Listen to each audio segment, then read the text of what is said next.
Suman TV ప్రేక్షకులందరికీ వరలక్ష్మి వ్రతం శుభాకాంక్షలు. అయితే ఈ వ్రత దినోత్సవం నాడు 9 రకాలు, 5 రకాలు, 3 రకాలు మన శక్తిని అనుసరించి ప్రసాదాలు నైవేద్యాలు సిద్ధం చేసుకుని పూజ చేసుకుంటాం. ప్రసాద నివేదన అయిన తర్వాత కథ వినడానికి సిద్ధమవుతాం. 9 పోగులతోటి 9 ముళ్ళు వేసిన దారాన్ని మనం తోరంగా భావించి అమ్మవారి పాదాల చెంతుంచి 9 గ్రంథులకి 9 ముడులు వేస్తాం కదా. ఈ 9 ముడులకి ఒక్కొక్క నామం చెప్తూ తోర పూజ చేసుకుంటాం. కొన్ని గృహాల్లో తోర పూజ పద్ధతి ఉంటుంది, కొందరిళ్లలో ఉండదు. తోర పూజ ఉన్నవాళ్ళు తోరాన్ని పూజించుకుని అమ్మవారికి ఒకటి సమర్పించి రెండో తోరాన్ని మన చేతికి కట్టుకుని ఈ కథ వినాలి. అక్షింతలు చేతితో పుచ్చుకుని కథ వినటానికి సిద్ధం కండి. ఈ అక్షతలని మనం కథ అయిన తర్వాత అమ్మవారి మీద కొన్ని వేయటం, తర్వాత మన మీద వేసుకుని పిల్లలు ఇంట్లో పెద్దవాళ్ళు మగవాళ్ళు వాళ్ళందరికీ కూడా అక్షింతలు వేసి కథ విన్న ఫలితం లభిస్తుంది. కథ విందాం. పూర్వము శౌనకాది మహర్షుల్ని ఉద్దేశించి సూత మహాముని ఇలా చెప్పారు. మనం మొత్తం పురాణాల గాథలన్నిట్లలోనూ కూడా సూత మహాముని శౌనకాది మునులకు చెప్పినట్టుగా ఉంటుంది. వారు ఇంకో చోట విని మనకు చెప్తారనమాట. ఈ కథని మనం విని ఇంకొకరికి చెప్పాలన్నదే ఉపదేశం ఇందులోది. అయితే ఏం చెప్తున్నారంటే, మునులారా, స్త్రీలకు సౌభాగ్యాన్ని ప్రసాదించే ఒక వ్రతాన్ని పరమేశ్వరుడు సాక్షాత్తు పార్వతీదేవికే ఉపదేశించారు. లోకోపకారం కోసం ఆ వ్రతాన్ని గురించి మీకు తెలియచేస్తాను, శ్రద్ధగా వినమన్నారు. పూర్వం ఒకనాడు పరమేశ్వరుడు తన సింహాసనం మీద కూర్చునుండగా నారద మహర్షి ఇంద్రాది దిక్పాలకులు స్తుతి స్తోత్రాలతోటి వారిని కీర్తిస్తున్నారు. ఆ మహత్తర ఆనంద సమయంలో పార్వతీదేవి పరమేశ్వరుని ఇలా అడిగింది. ప్రాణేశ్వర, మానవలోకంలో వీళ్ళు మర్త్యులు మరణించేవారు.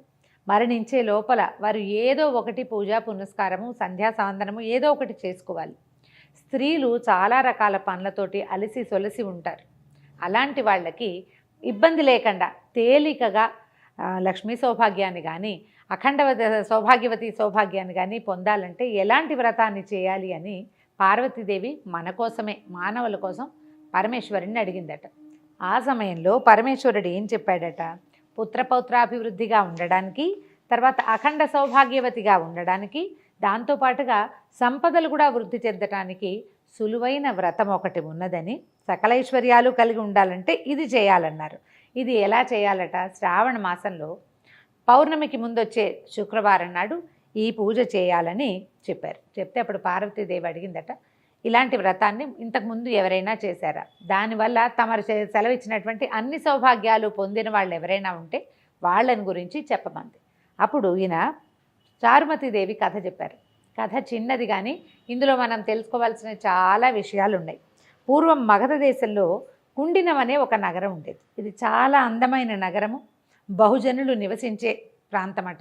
అయితే ఈ ప్రాంతంలో చారుమతీదేవి అని ఒక సాధ్వి ఒక ఆవిడ ఉండేది. ఈవిడ చాలా సద్గుణ సంపన్నురాలు, చాలా బుద్ధిమంతురాలు. భర్తని అత్తమామల్ని విశేషంగా సేవించేది. ఇంటికి వచ్చిన అతిథి అభ్యాగతలు సేవ చక్కగా చేసేది.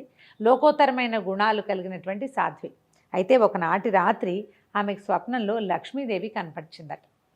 స్వప్న దర్శనం ఇచ్చి ఏం చెప్పిద్దట, నీ సద్గుణాలకి నేను మెచ్చాను, నీకు కావలసిన వరాలు ఇవ్వాలనే కోరికతోటి నువ్వు ఏ వ్రతం చేసుకోవాలో అది ఉపదేశించడానికి నీ కల్లో కనపడ్డానమ్మా.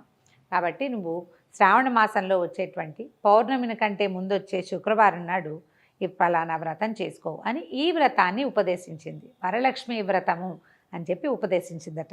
ఈ ఉపదేశించబడిన తర్వాత ఈమె నిద్రలోంచి మేల్కొని ఇది స్వప్నమని, తనకి స్వప్నంలో అమ్మవారి సాక్షాత్తు శ్రీ మహాలక్ష్మి దర్శనమిచ్చిందని తెలుసుకుని భర్తకి అత్తమామలకి చుట్టుపక్కల వాళ్ళందరికీ తెలియజేసింది. స్వప్న దర్శనాలు ఏవైనా మనకి మంచి కళ వచ్చినప్పుడు ఎవరికైనా చెప్పి దీనివల్ల ఎలాంటి ప్రయోజనము, ఇందులో నిజానిజాలెంత అని తెలుసుకోవాలని చెప్తారు పెద్దవాళ్ళు. కళ వస్తే చెప్పాలి, మంచి కళ అయినా చెడు కళ అయినా. ఇది మంచి కళ కావడంతో విశేషంగా అందరికీ చెప్పిందట ఆవిడ. చెప్తే అప్పుడు ఏమన్నారంటే, శ్రావణ మాసం త్వరలో రాబోతోంది, అప్పుడు ఈ వ్రతం చేసుకుందాం. అమ్మవారి స్వప్న దర్శనంలో చెప్పినట్టుగానే ఏదైనా శుభం చేకూరుతుందేమో. ఒకవేళ చేకూరినా చేకూరకపోయినా వ్రతం చేయటం అనే అద్భుతమైన వ్యవహారమైనా సాగుతుంది కాబట్టి చేద్దామనుకున్నారు. ఆ తర్వాత ఆవిడ ఏం చేశారట, 2-3 నెలల తర్వాత శ్రావణ మాసం వచ్చింది. ఆవిడ తన భర్త ప్రోత్సాహంతో పట్టణంలో ఉన్నటువంటి స్త్రీలందరికీ కబురు చేసిందట. ఈ రోజున అమ్మవారు వ్రతం చేసుకోమని ఆదేశించింది కాబట్టి ఎవరెవరి గృహాలలో వాళ్ళు వ్రతాలు చేసుకోండి, మా ఇంటికి రాగలిగిన వాళ్ళు రండని చాటింపులాగా ఒక పేరంటానికి పిలుపు చేశారనమాట.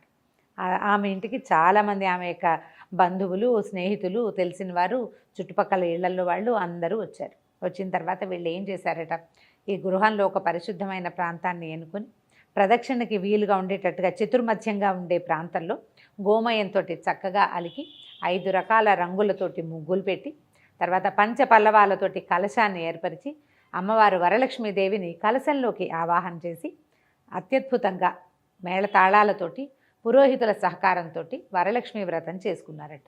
వ్రతం అనగా ఏమిటి? పూజ ఒక విధానం ప్రకారం చేయటం. ముందు వెనకలుగా పువ్వులో పళ్ళో సమర్పించడం కాకుండా షోడశోపచార విధానంతో 16 ఉపచారాలతోటి లక్ష్మీదేవిని సేవించటం. ఈ సేవ సక్రమంగా జరిగేసరికల్లా పూజ అంతా పూర్తయిపోయింది. తర్వాత నివేదనలు జరిపారు. తర్వాత అమ్మవారిని పెట్టినటువంటి ఈ కలశానికి ప్రదక్షిణ చేయమన్నారు.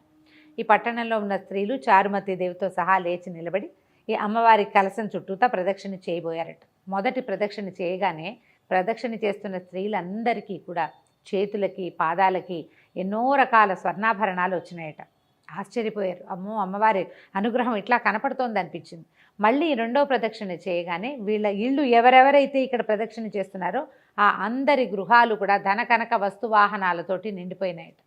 మూడో ప్రదక్షిణ చేసేసరికల్లా ఆ ప్రాంతం అంతా కూడా బంగారు కాంతులతోటి చాలా ప్రకాశవంతంగా మారిపోయిందట.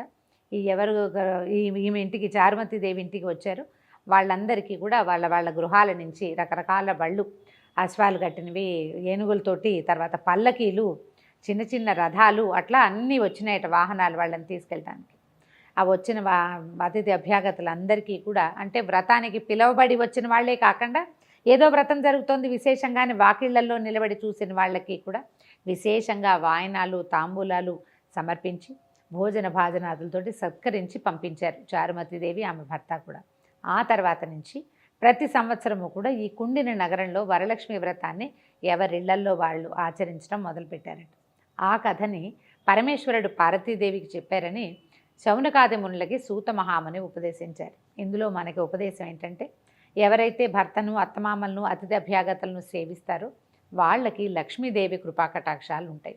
ఏదైనా శుభం మంచి వ్రతము పూజ చేసుకునేటప్పుడు మన ఇంట్లో మనమే చేసుకోకుండా నలుగురిని పిలిచి అందరికీ కూడా ఈ అమ్మవారి ప్రసాదాన్ని పొందే అవకాశాన్ని కనుక ఇస్తే మనకి మరుసటి సంవత్సరం మరింత బాగా చేసుకునే అవకాశం లభిస్తుందని ఈ కథ ద్వారా మనకి ఉపదేశం తెలుస్తుంది. కథ విన్నారు కదా. అక్షింతలు అమ్మవారి మీద వేయండి. తర్వాత మిగిలిన అక్షింతల్ని కొన్ని అక్షింతలు ఉంచుకొని మన మీద, తల మీద, శిరస్సు మీద వేసుకోవటము. తర్వాత ఇంట్లో పెద్దవాళ్ళు ఎవరైనా చిన్నపిల్లలైనా ఉంటే వాళ్ళందరికీ కూడా ఈ కథాక్షింతలు వేయటం. మనతో పాటు ఉన్నటువంటి ముత్తైదువులు ఎవరైనా ఉంటే వారికి అమ్మవారి పేరుతోటి ఒక తోరాన్ని, వాయనాన్ని సమర్పించి వారి ఆశీర్వాదాలు తీసుకోండి. ఈ రోజున అంటే ఇలా వ్రతం చేసుకున్న వాళ్ళు ఇంట్లో ఉన్న అత్తమామలు, పెద్దవారు, భర్త వీరి ఆశీర్వాదం తీసుకుంటే చాలా శుభం చేకూరుతుంది.